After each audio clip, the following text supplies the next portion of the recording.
Elle est experte en droit de la famille. Elle est avec nous tous les mardis et c'est toujours un plaisir de la recevoir avec son sourire angélique. Voici madame, autant pour moi, Sandrine Adon. En droit, c'est madame. Bonjour et Bonjour bienvenue. Installez-vous chez vous. Voilà. Et sachez que pour le mardi, c'est comme si on passait le bac. D'accord.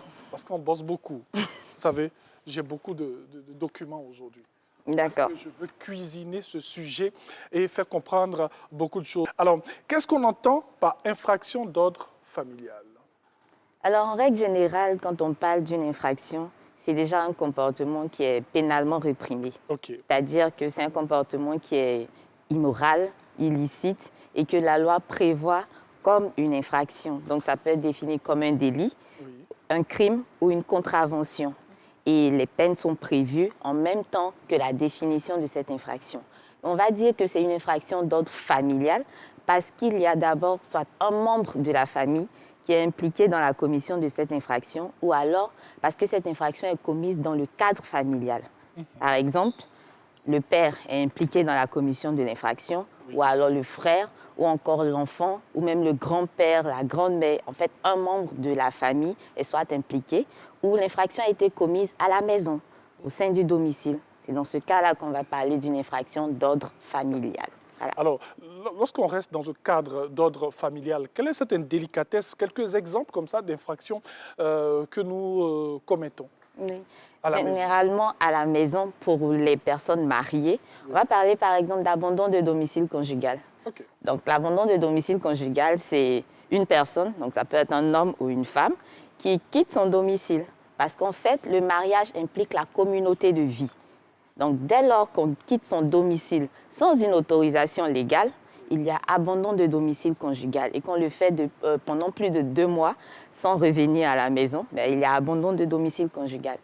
Il y a également... Pendant plus de 2 mois. Pendant plus de 2 mois, Okay. voilà. Et il y a également ces personnes qui laissent, par exemple, leur femme enceinte, tout en le sachant, et qui quittent le domicile. C'est également une infraction. Donc, ce n'est pas normal, les gens le font, mais malheureusement, ils doivent savoir que c'est une infraction passible de sanctions et même de peine d'emprisonnement.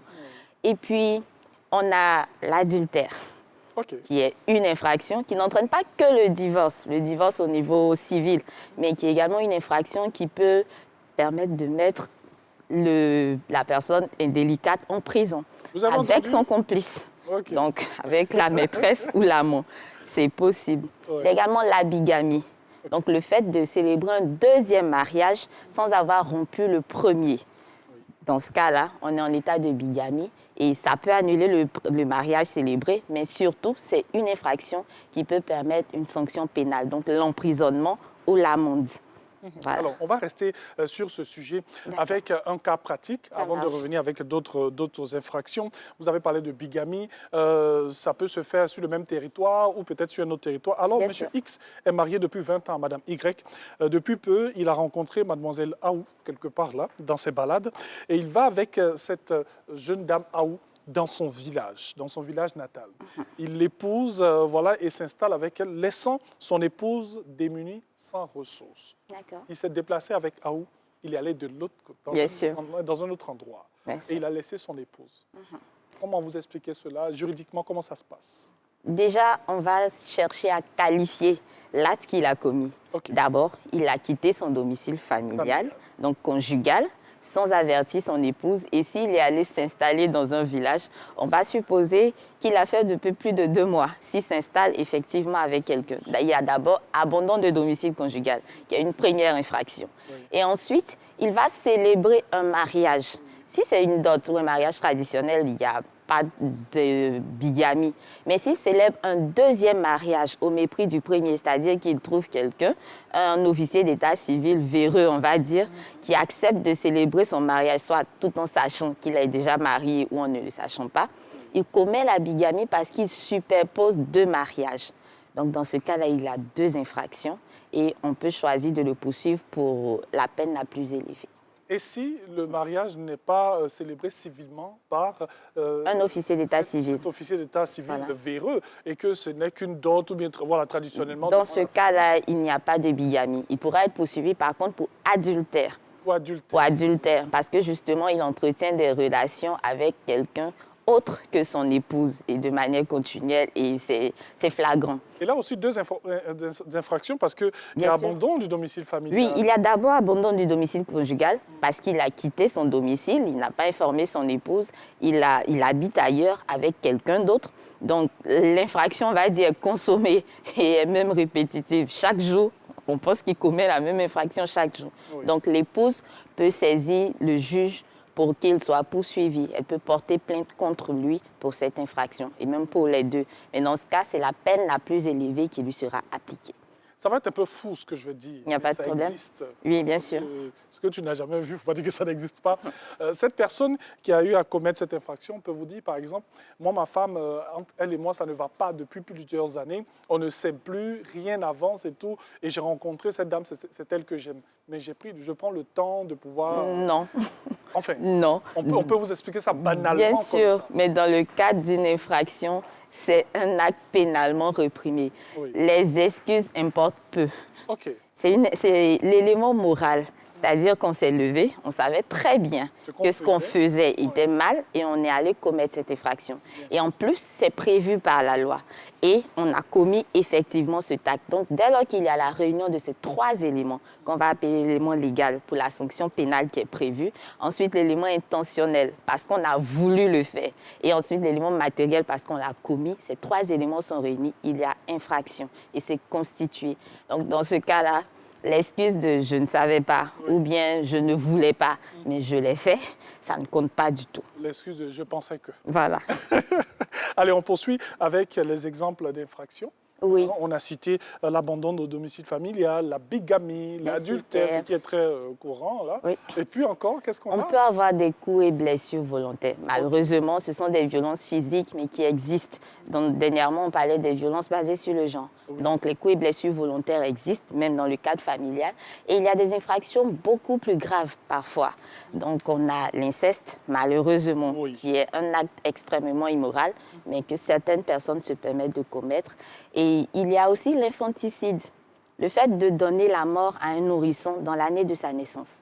Donc, c'est une infraction qui est punie et qui est passible de la peine privative perpétuelle de liberté, donc l'emprisonnement à vie.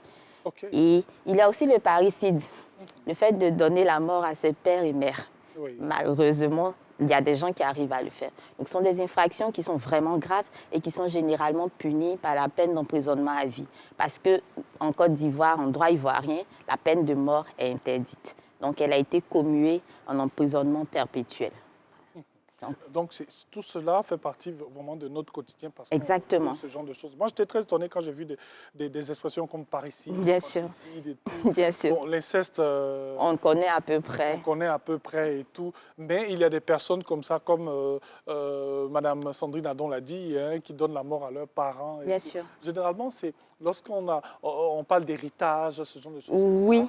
Oui, il y a ces cas-là, mais il y a également parfois des personnes qui sont sous l'emprise de substances nocives qui peuvent commettre des actes sans s'en rendre compte. Oui. Mais après, cet acte a été commis.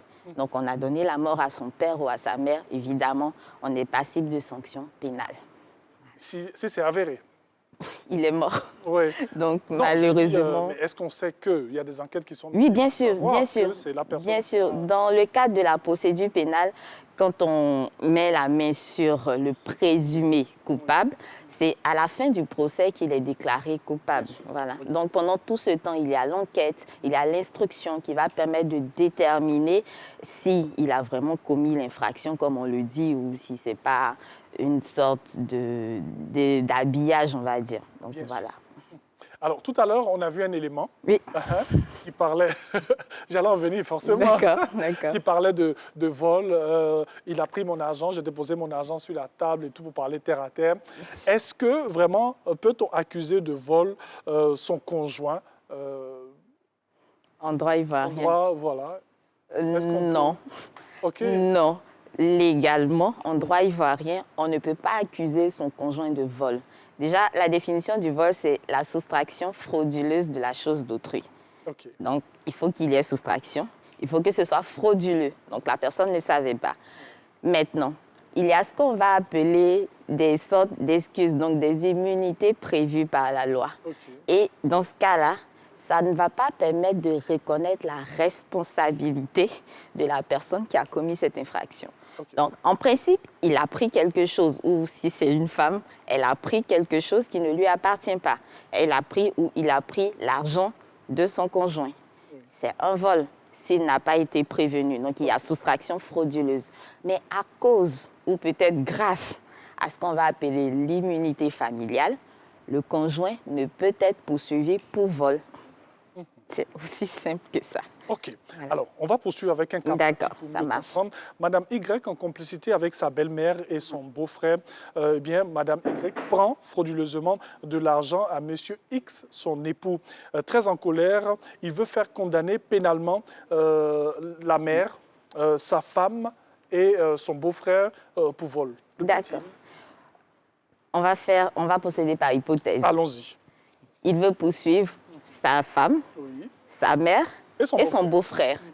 Alors, tout à l'heure, je parlais de l'immunité familiale. Oui. L'immunité familiale, c'est comme une sorte de parapluie qui protège un certain type de personnes dans la famille. Et ces personnes-là sont clairement déterminées. On a les ascendants, donc père, mère, grand-père, grand-mère et jusqu'au-dessus, mais en ligne droite. Oui. On a les enfants et petits-enfants, donc enfants, petits-enfants, les descendants.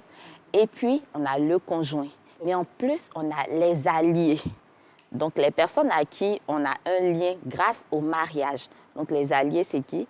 Le beau-frère, la belle-sœur, la belle-mère, etc. Dans le cas de M. X, il veut poursuivre sa femme sur le fondement de l'immunité familiale. Il ne peut pas la poursuivre pour vol parce que, justement, elle est protégée par cette immunité familiale. Ensuite, pour son beau-frère, par le fait de l'alliance qui existe entre sa femme et son frère, il ne peut pas le poursuivre non plus. On ne peut pas faire fi de ça? Non, justement. C'est le principe de la légalité du droit pénal. Donc, dès que c'est écrit par la loi, on est obligé de respecter ce que la loi prévoit. C'est très important. C'est très important. Alors, rapidement, on est déjà au terme de cette émission. Oui. Qu'est-ce qu'on peut retenir lorsqu'on parle d'infractions d'ordre familial? Alors, en règle générale, ce qu'on doit retenir, c'est que ce sont des infractions qui sont graves. Et à cause justement de la protection que le législateur veut faire de la famille, on prévoit des sanctions pour chaque type. Donc, lorsqu'on passe sur les agressions physiques et les atteintes à la personne humaine, les sanctions vont être plus élevées. Mais lorsqu'il s'agit de la protection de la famille, ce qu'on veut, c'est garder autant que faire se peut la cellule familiale. Et pour ce qui est de tout ce qui est atteinte au bien et à la propriété, généralement, il y a des excuses. Oui. Mais les excuses ne vont pas jusqu'au propre frère. Par exemple, votre frère qui vous vole, il est passible de peine d'emprisonnement. Vous pouvez le poursuivre. Okay. Par contre, votre beau-frère, oui, vous ne pouvez pas. Donc, et c'est également le cas pour les parents, les enfants et les petits-enfants. Donc, il faut faire très attention à qui on vole.